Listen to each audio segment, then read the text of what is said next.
What's up, Ayal? Hi, Tim, how's it going? Good, man. How are you? Sounds like Good. you need a haircut. Huh? Looks like you need a haircut. Hey, man. We only got 1 month left until haircuts are a thing again. Yeah, right. I don't even want to know how bad it's going to get. Hey, man, I did my best. I got my haircut, just Looking before the good, looking lockdown happened. good, looking good. Not all of us could do what you do with your hair. Yeah? uh And look as good as you. Uh, Yeah, we'll just wait for a few more people to get on. We'll start this shortly in a couple minutes. yeah, But thanks everybody for joining us. We're here to talk tech. Just give a few disclosures. But I want to introduce ourselves. My name is Ayal. I'm one of the managing partners at Gerber Kawasaki Wealth Management. Hatem, want to introduce yourself? Hi, Hatem. I'm also one of the managing partners. We founded a tech group, decided to get on Instagram Live just to talk a little bit of tech. I know a lot of people are home, a lot of people are wondering what's going on in these markets. So maybe we'll give you our insights. If you have any questions, feel free to let us know. We obviously can't say that we know exactly what's happening, but we'll definitely have an opinion. So we want to share with you guys. We're going to talk about some companies that we own and that we like. Obviously, you should not take this as a investment advice or as a solicitation to buy or sell stock, but we'll have fun, talk about these new trends. Yeah. And we want it to be interactive, so any questions you guys have. But yeah, obviously, this is not a recommendation from our end for you guys to buy these things. Everyone should consult an advisor before doing anything. All right. What do you think? Should we get started? Or we give another Yeah, minute? let's do it. All right. So we just want to give you guys a little bit of an insight as to kind of what we're thinking from an investment standpoint. Like Hatem was saying, we co-founded this Gerber Kawasaki technology group for technology investing. We have a lot of clients in tech, so we have a lot of insight both from the investment standpoint as well as from our clients and kind of what we hear all around. Being in Santa Monica on the west side of LA, there's a pretty big tech influence here. So we think we have some good insight, and we want to talk a little bit about some companies that you guys clearly already know, and also just in general, the coronavirus and how it stands to impact investing in technology, both today, like during the lockdowns, but also post-lockdown and what it means for the future. Yeah, if I could add to that, we also think of ourselves as growth investors, and Yeah. and really tech kind of fits really well with what we do and what we like. We think of ourselves a young firm too, and we really kind of live these trends. So we really love kind of talking about what's happening, what's new, where the world is going, and tech is really part of that. So without further ado, um, we came up with this new acronym. I think everyone is familiar with FANG. Uh, Even though we're Instagram right now, I think everyone hates Facebook right now. So when we were talking about who's going to be the winners, like after COVID, like who wins in this amongst the big tech companies, and I don't think Facebook is one of the winners. So yeah, maybe talk about this acronym. Yeah, so no offense. Hopefully they don't kick us off for this. There's the powers that be watching. But we came up with our own acronym, as we call it, MAAAN, and that's man with three A's, which is a little bit of a change on FANG, and that's Microsoft, Apple, Amazon, Alphabet, aka Google, also, and then Netflix on the tail end. So we just don't think Facebook really fits the mold anymore. We don't think they stand to benefit majorly from this environment and going forward. And we just think that these companies are the best positioned, both as of now and going forward, in dominating the tech scene. I think it's not a coincidence that all these companies were still winners before. So, Mm-hmm. so we're not really talking about new names per se. We're talking Yeah. about some of the old winners who were able to somehow put themselves in a position, both financially and from an innovation standpoint, to really take advantage of what's happening right now. Yeah. And I think nobody has done a better job than Microsoft here. Microsoft, for full disclosure, is a big holding for our firm, but we held it for a while and really kind of came out of this as a winner in many ways. They first of all, we're all working from home, right? So this work from home trend, you're using Office 360. Teams has really kind of become the glue that holds that really makes collaboration. In our office we use Slack and we love it, but I think I was looking at the numbers. Slack has about 12 million daily active users, while Teams has, I think, 44 million. And it's really kind of a combo between Zoom, Slack, and then Outlook together. I think it's obviously with Microsoft being ahead of everyone else by creating this and really allowing a lot of their clients to have an ability to collaborate. So that's a trend that's going to continue. So for those who haven't used Teams before or even Slack, can you talk a little bit about kind of what it is exactly? I don't use it. My wife does use it for work, and I kind of play with it. It's kind of cool. It's a messaging platform, right? So it's a Slack where you can create some teams or groups that you will collaborate with, but also you can create. You can talk vocally, or you can do video chats if you'd like. But also you can organize all of your communication. So almost like they took Skype and they make it a lot more usable or friendlier for collaboration. And I think they give it for free whenever you get any of the Microsoft products. So adoption has been really easy for them. There's maybe some issues with that issue. I think Microsoft's gone through that before, but I think right now everyone is scrambling to figure out how they can be productive, and they have created the tools, So, kudos to them. So can they? I mean, obviously everybody in the world uses Office. I mean, not everybody, but almost everybody. I think a billion people do. Yeah. So I mean, that's a no-brainer fit into their model. I mean, how do you ever exit the Microsoft ecosystem if they got you there also? I think you don't. They make it easy. I think since Satya, the new CEO, came on board, they moved to the cloud and they did a lot of innovation. Microsoft was seen for a while that they kind of stopped innovating because they had the Office suite and the operating system, but they moved really to the cloud over the last few years, and it's been very successful. It changed how people view them. The innovation is fantastic. So, software as a service, right? Always the good buzzword when you're looking to invest in a company. Totally. Yeah, I think there's one of the biggest SaaS companies in the world, right? Yeah. Sure. Maybe after Salesforce. So that's a big winner, right? 44 million active users, daily active users. I think Slack, again, we like Slack. We own it. We own Slack. We use Slack at my office. So we love that, the disruption that happened there. But Microsoft is by far, 3 or 4 times more users than Slack. Also, I think this whole theme, right? Everyone working from home, so we're right video. We're using FaceTime. We're using a lot of these video services to talk to each other. Microsoft is a big player in the data center business, right? They have Azure, which is really the one service that I think every company will need. Obviously, Amazon is a big player in the space, but Microsoft has done some headway there.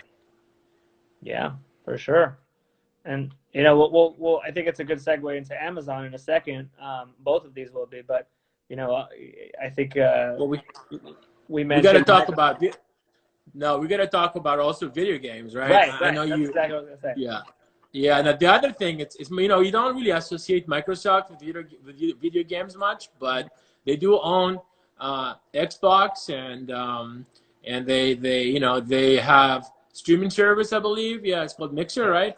Yeah. Um, yeah, so I think if you're staying home, I'm not a video gamer personally, but millions of people are, and a lot of people stream these games. So you either need to have the console, and then you obviously the service is just taking off.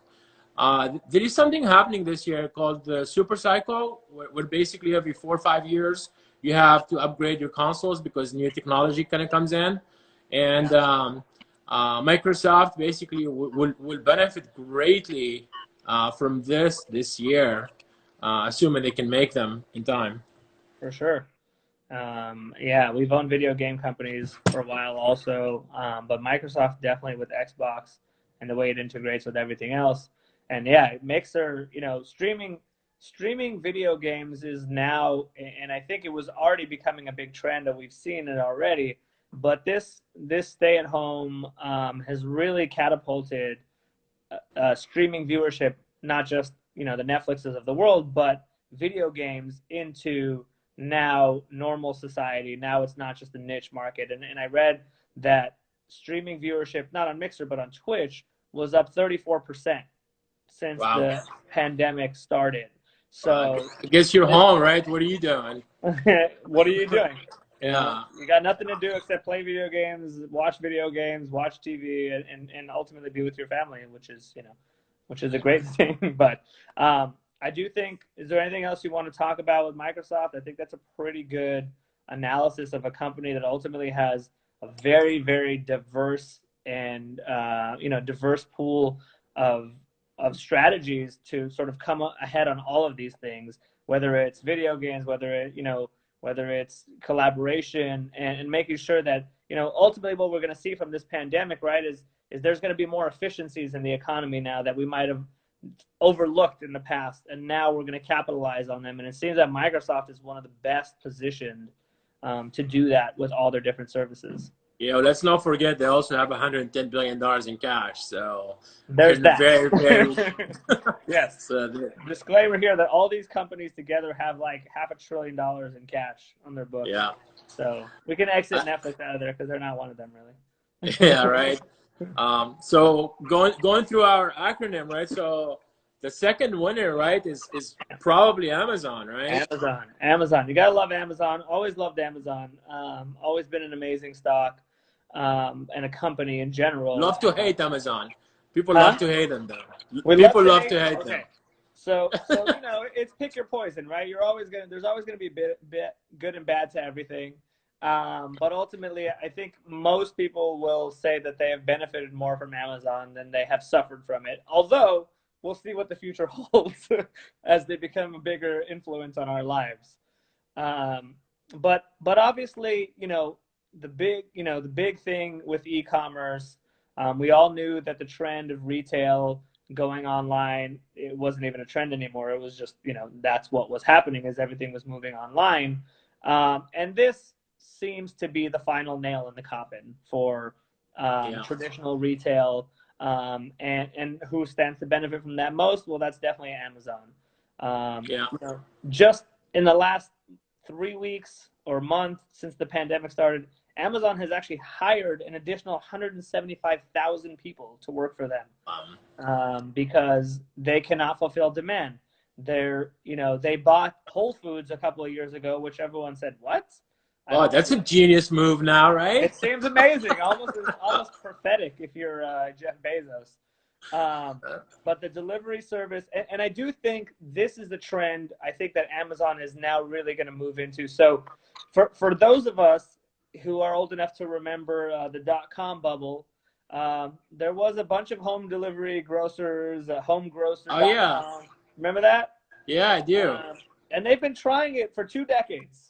They've been trying to make online deliveries a thing, and with not a lot of success. And Amazon seems to now have found the answer to the equation. We don't know how profitable they are, obviously, delivering groceries and all that. But ultimately, it's keeping you in the Amazon ecosystem. And that's what's important to hear with all these companies that we're going to talk about is the ecosystem, Right. where if they get enough of their claws in you, you can't ever leave them, right? Microsoft is a great example. We'll talk about Apple being a great example of that too. So e-delivery, groceries, obviously during pandemic is huge, but going forward is going to just be Amazon is the place to go for all of this stuff, including shopping for clothes, I think. Yeah, I mean, I even think of Amazon now as really like an essential service. Like it's For sure. almost like a utility, right? Yeah. I think when my wife does this a lot. When she doesn't even go to shop anywhere else. Yeah. She just goes on the Amazon app and she just Yeah. looks for stuff. Well, So here's a. we get toilet paper, you get everything basically delivered to the Can you guys office. still get that? Can you still get toilet paper right now? White gold, as they call it. Right? Yeah, Amazon. I mean, it's their world, and we're all playing in it. And ultimately, this might come back to bite us at some point. But they are obviously essential, like you're saying. So in addition to that, one of the things that comes, Amazon's cash cow is not their retail business like most people might think. It's AWS, Amazon Web Services. That's where they make most of their money. And that is cloud, cloud services, going back to what you were talking about with Azure, with Microsoft. Cloud is the name of the game. Data centers, storage of information all across the globe. And Amazon was and continues to be the leader. Microsoft challenging it nicely, but Amazon is the leader in web services right now. They kind of started that, right? They really did. are the. Yep, the pioneer. Yeah. So Google and Microsoft are definitely playing catch up. Microsoft is doing a much better job of catching them. Again, because of their whole host of Office suite and all that, they have a good platform to pull people in. But yes, AWS, Amazon started this in 2014, I think it was, and everyone was like, "Don't you guys deliver like packages to people's houses? Why are you getting into web hosting?" Which ultimately turned out to be a genius move, and not the first and not the last by Mr. Bezos. And so they definitely stand to win. Data centers are the future. Cloud computing is here to stay and will continue to be so for the foreseeable future. So they win, obviously. And then going back to the gaming thing, Hatem, Twitch, has been also the leader. So Yeah, can you talk a little about Twitch? Because I don't think a lot of people know how that works, So yeah, like you, I'm not a gamer. I mean, I do have an Xbox. Shout out to Microsoft. I played for the first time in a while a couple days ago. But Twitch I've gone on Twitch just to kind of see what it is. And a couple of people in our office are gamers and do watch. So I looked at them. But it's ultimately just people watching other people play video games. Which if you're, and Hatem, you're going to disagree with me. I'm a Gen Xer, even though you might disagree. Yeah, it's for another conversation. Yeah, exactly. But we sort of think that's a crazy idea to watch people play video games. But watching people in their early 30s and their 20s, and even my son, all he wants to do, he's 5 years old, all he wants to do is watch other people play video games. It's crazy. So Twitch is the leader in that. There was some waves last year when Ninja, who was kind of the most famous one, the most famous gamer, moved from Twitch, where he had a deal, and now he's at Mixer for Microsoft. Right. But this thing is blowing up huge. Video gaming is really becoming another just major part of our entertainment. And if you listen to executives at video game companies, they think of video gaming as just like movies, just like they think of it as the entertainment business. It's no longer a niche product. No, I think you're absolutely right. Like, it's not my target. I'm not going to watch video games personally, but there is no sports on TV. We're all confined at home. I think the NBA is having some of their players play video games and broadcasting that right now. So this is here to stay. Like, esports are going to be part of our future. And they're already filling up arenas everywhere, and Twitch is a platform really for it, right? Totally. I'm going to add to that because I love music, and obviously we can't see live music right now. And this weekend, what I was able to do is I saw some music on Twitch. Some DJs are broadcasting on Twitch, live acts. So I think that's also another kind of iteration of what this platform can be. Again, another winner then for Amazon there. Yeah, totally.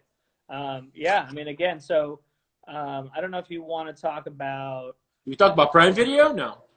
Talk about Prime. I haven't talked about Prime Video. You know, it's funny. We kind of don't really think about Amazon as a you know, video and music provider, but they are. You know, Amazon Prime Video and just Prime overall. You know, over 100 million users. They're expanding their reach globally also.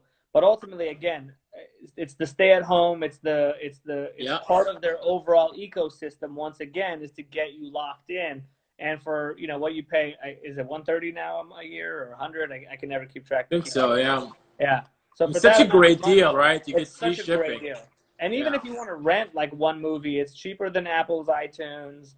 And they're just, again, there's like, to me, Apple and Microsoft and Amazon are the best posed for the long run. And we can argue to other extents, Apple and Google have their own ways of sort of dominating their markets. But as far as diversity of businesses within there, they really do have many different things working for them at the same time.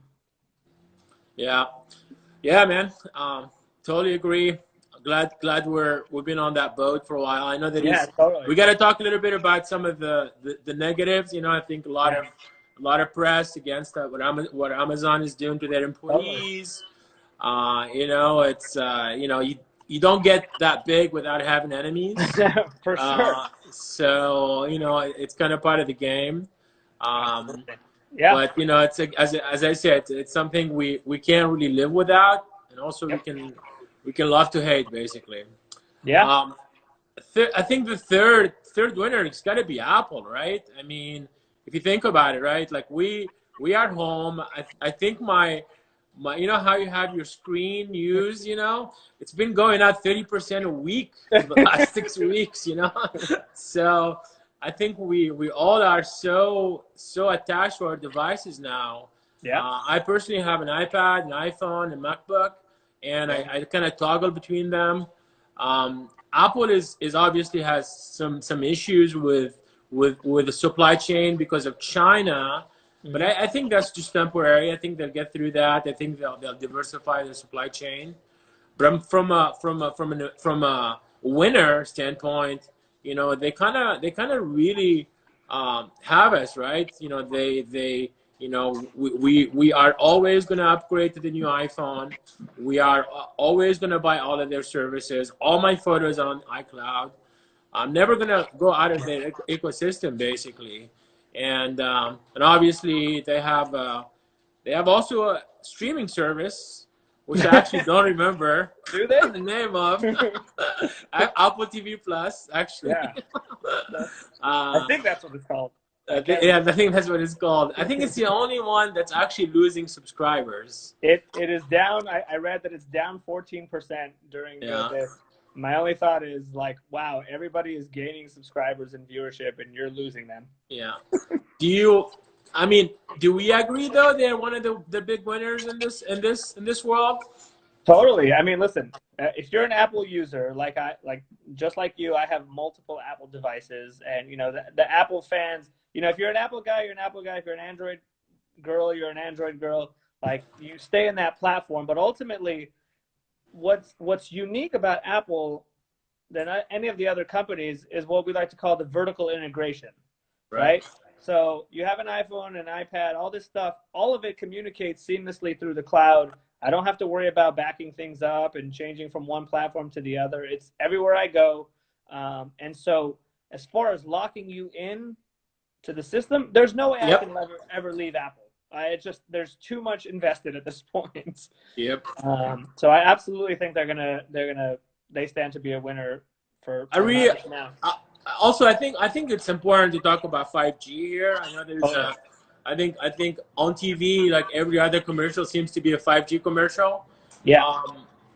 Apple doesn't have a phone, I think, and they may not even have a phone coming out. But if they do, I think that's a huge change, even though 5G is more about connected devices. Yeah. Having, you know, again, like being in this work from home mode, being in Yeah. kind of confined, not being able to go to live events and sports, you know, we're just more relying on our devices and really having access. I mean, I can't even imagine having to stay home and having a Nokia from 2000 or 2001, you know, when I have to. No, it's definitely a different world. Yeah. But I agree. The 5G, the super cycle, and it might be a little bit more prolonged now, given kind of where the economy's at. Apple said they most likely won't have their phone out this year, which was scheduled for this year. But definitely want to reiterate that when the 5G phone does come out, I mean, Apple is great at getting us, like their last phone, they added a third camera, and everybody went out and bought it. You know, they're like, okay. So I think they could sell us on pretty much anything at this point, and we'll buy it. Yeah, and I think maybe this year we'll finally get the all bundle from Apple, where you can get your phone, your God willing, Hatem. I've been preaching this and pushing it for since I think 2014, 15. Maybe one day we're gonna get it. So I think it merits talking a little bit about, Apple as a service, and not necessarily as what we think of them as an iPhone or a Mac company, right? That's what we used to think of Apple as, and while still a large, a big portion of their money comes from iPhone sales, right? They have the cloud, they have iCloud storage, they have streaming services, they have magazines, they have all these kinds of things. And they have, over 1 billion people who have iTunes accounts and iCloud accounts. And if 10% of those people get these services, I mean, you're talking about a ton of money, and that's that whole software as a service business again, right? Yeah. More money. And let's also not forget they have 110, 120 billion net cash on their books. So definitely. They're all racing for who has more cash. Right. I mean, listen, when we're going through a recession like this, you can't blame them, right? Well, that's the overarching picture here, is that these companies are just, not only are they dominant now, but they'll continue to assert their dominance when, it's sort of Darwinian, unfortunately, where, the smaller fish get eaten up. And I think that these are the companies that are continue to eat up the competition. Right. Yeah. All right, Apple, another winner. Check. Alphabet, the last A. Yeah, what's the last A? Alphabet, aka Google. So Alphabet is all the companies that under their umbrella. Google obviously being the big one. But so Google is interesting in this environment. There's sort of a push and pull going on with Google, right? So we're everyone's at home. We're kind of headed towards probably a recession coming up. Advertising spend, which is where Google makes 90% of their money from, is definitely going to go down. And that's one of the first things to go in a recession. So I think we're going to see that. On the flip side, YouTube has had the best numbers they've ever seen. It's interesting that they started breaking down YouTube numbers, right? Last quarter, right? And you can see really how much money YouTube's still the #1 streaming service by far, right? So, and it's been like this for, years, right? So I think being diversified as far as revenues goes makes a lot of sense for Google, right? I think ad spend will go up on YouTube, so hopefully it'll offset some of the ad spend on Google, because it's cheaper to advertise on YouTube comparatively, because cost per click at Google has gotten really, really expensive. And I think people are resorting to other measures. So I think YouTube is definitely the benefactor there. And like you said, there's just the amount of sheer number of hours. And to that point, if we're talking about video games, we passed on it with Apple because they barely touched it. But YouTube is one of the biggest platforms for streaming video games. Also, that's my son's preferred go-to. He loves to watch YouTube videos of people playing MAAAN. Don't they have also a streaming service? They do have a video game streaming service, right? They do. It's not, it's sort of fallen a little bit flat, and maybe in the future it'll get better. I think Stadia is called. Yeah. Yeah. And they're trying to do this cloud-based gaming. I just don't think they're there yet. I just don't think that it's ready just yet. Yeah. Yeah. And also, I think to Google's, I guess they're not very good at everything, because I think they came up with the first kind of collaboration tools, right, with Google Docs and so forth, right, which is, I think, more important than anything right now. Yeah. In my firm, we use it a lot. I think a lot of firms do it. It's free though, so I don't know how much revenue comes from that. But also Hangouts, right? They were first to come out with video chatting and conferencing. Although I don't think there is that much traction. My call is probably Google needs to buy Zoom. I don't know if they can get it through the Department of Justice, but or Department of Commerce, but it makes a lot of sense, because I think that's what they're lacking. Yeah. Zoom's a very expensive stock. I don't know if the Google's showing, although Google is that company that will make those bigger acquisitions. Yeah, they can afford it. Yeah, they all can afford these, but yeah, Google most likely will. So I do think, again, Google continues to be a winner. The thing about Google, and obviously with their cash, they're probably gonna buy up some people.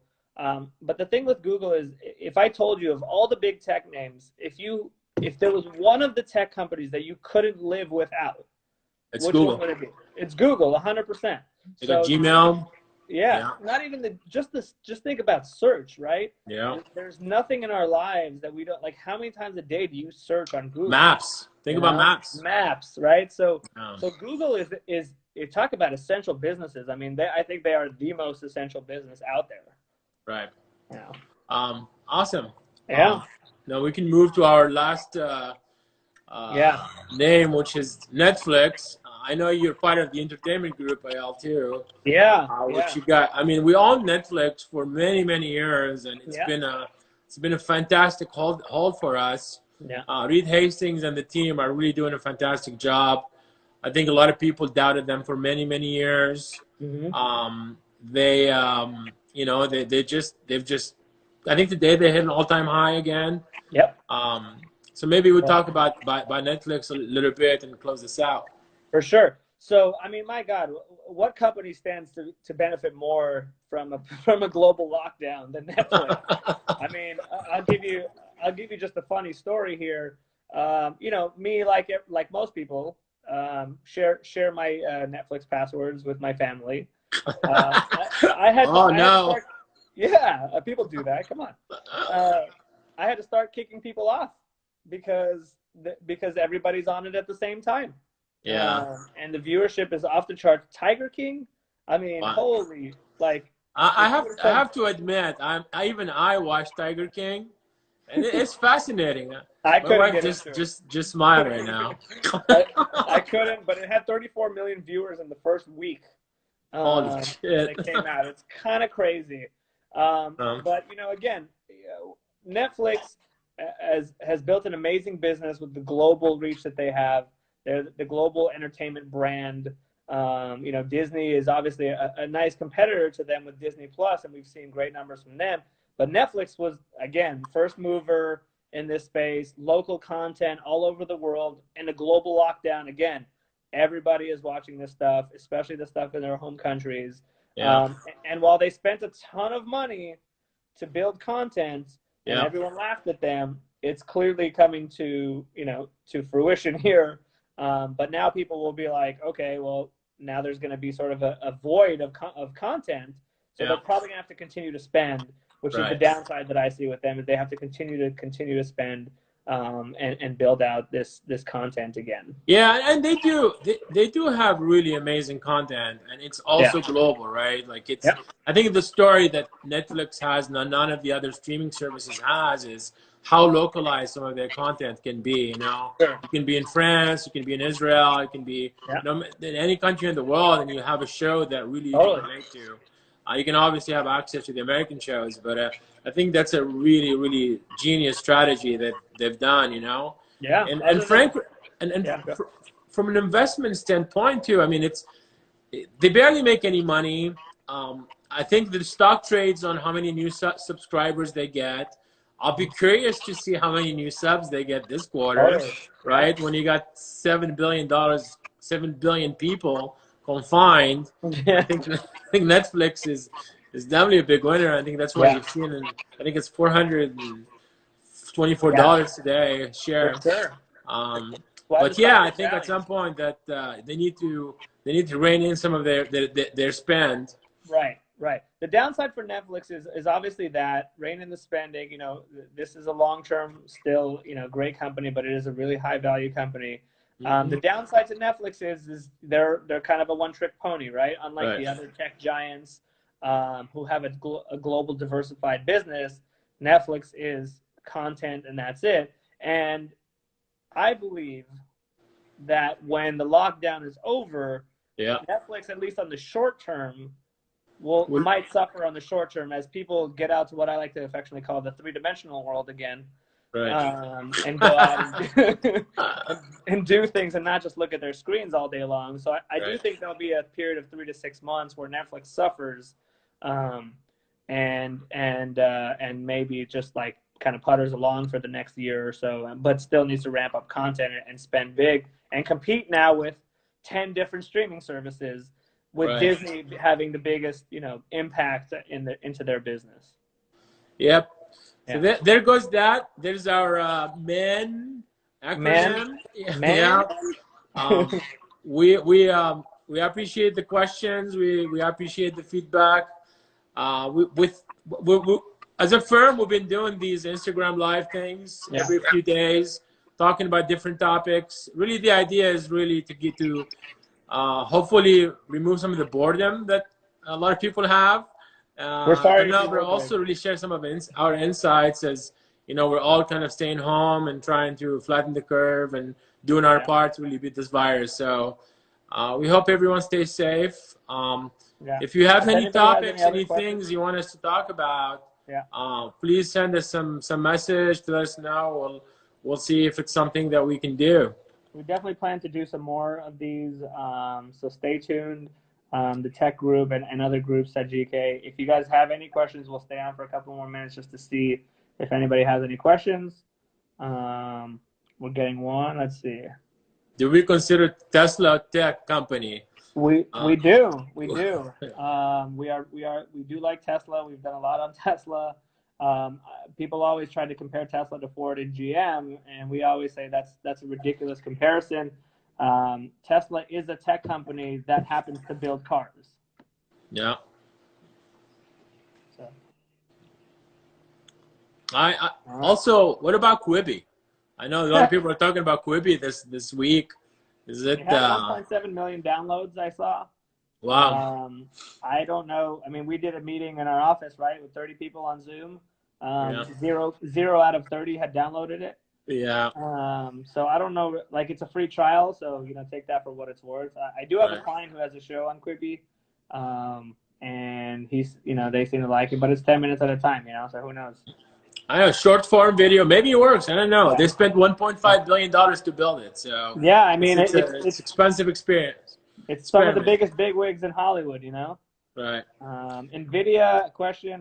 Yes, we love NVIDIA. Also, play on a lot of the themes. I think when we thought about what we were going to talk about in this call, we talked about different parts of tech, and I think we'll do another one in the future where we talk about NVIDIA, but Cave didn't and other know. things. Data centers, AI, driverless vehicles, all these kind of things that NVIDIA is in. So like the company also for sure. Nice. Well, listen, stay safe, everyone. Thank you Right, for guys. tuning in. Thank you. See you soon. All right. Ciao.